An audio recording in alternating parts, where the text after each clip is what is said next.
Good Sunday morning, Northeast Ohio, on this last Sunday in June. For the people of Lordstown, the last 19 months haven't been easy since GM announced they were closing their assembly plant there. But this week marked the beginning of a new chapter, as the new owners of the plant were able to debut their very first vehicle, the Lordstown Endurance. Making its international debut is a sleek new all-electric pickup truck Endurance, the maiden vehicle of the new Lordstown Motors Corporation.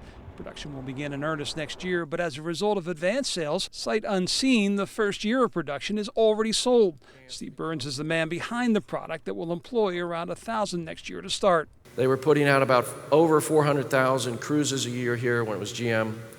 We think we can put out about 600,000 of our vehicles because they're much simpler to assemble.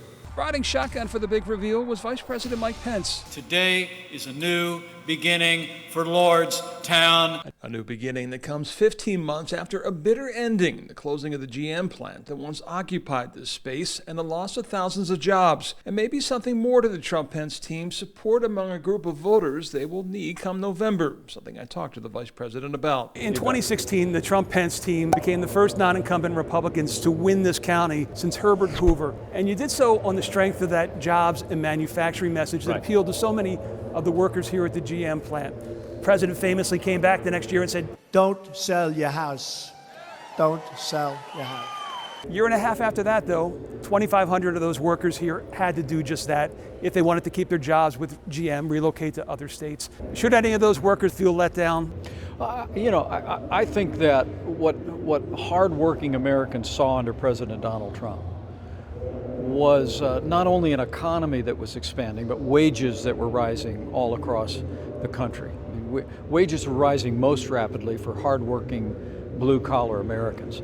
And while we had a heartbreaking news about General Motors closing this plant in Lordstown, today's announcement represents a new beginning. And as the president announced a year ago, when we got word that that Lordstown Motors was going to come here to this plant, we also got word that General Motors was going to be investing hundreds of millions of dollars in 3 other plants right here in the Buckeye State, expanding their footprint, expanding employment in this state. Pence also serves as the chair of the White House Coronavirus Task Force and penned an op-ed for the Wall Street Journal 2 weeks ago saying essentially all is well, and that the panic over a second wave is overblown. You look at the numbers, though, of the past week, and clearly we're on a different trajectory. Senator Rubio said very bluntly, everyone should wear their damn masks. Do you feel that you've earned a position to say everyone should be wearing their masks, and are you willing to lead by example by wearing yours in public? Well, what I would say is that every American should adhere to the guidance of their state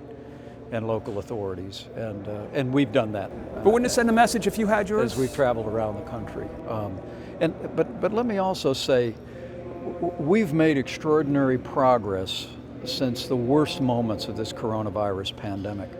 It would be roughly 2 months ago that in a single day, we lost more than 2,500 Americans. And in the course of this week, we've seen the fatality rate decline because of our dedicated healthcare workers, because of the distribution of medicines like remdesivir and new therapies and treatments like the steroid treatment. Now, we're seeing new cases emerging across southern states. I'll be traveling to Texas and to Arizona in just a few days. We've been interacting with the governors in those states. We're going to make sure those states have the resources, the personal protective equipment, the hospital capacity to deal with whatever those new cases bring. But I truly do believe that as we look at the overall scope of this pandemic, that the American people are to be commended for the sacrifices that you've made here in Ohio, sacrifices that people have made, that families and businesses have made to put the health of our country first. It should be noted not present to greet Vice President Pence was Ohio Governor Mike DeWine, who toured the Lordstown plant the day before while wearing a mask. DeWine was candid in saying his decision had nothing to do with politics and everything to do with health. Fran and I have not been around crowds, and we're not intending to do that. We've been very, very careful. I've operated from our home on our farm, on the phone a lot, so we've avoided crowds. A lot fewer people today than there will be tomorrow. With Democracy 2020, I'm Kosich. Enjoy your Sunday, stay safe, and if I don't see you, have a happy 4th.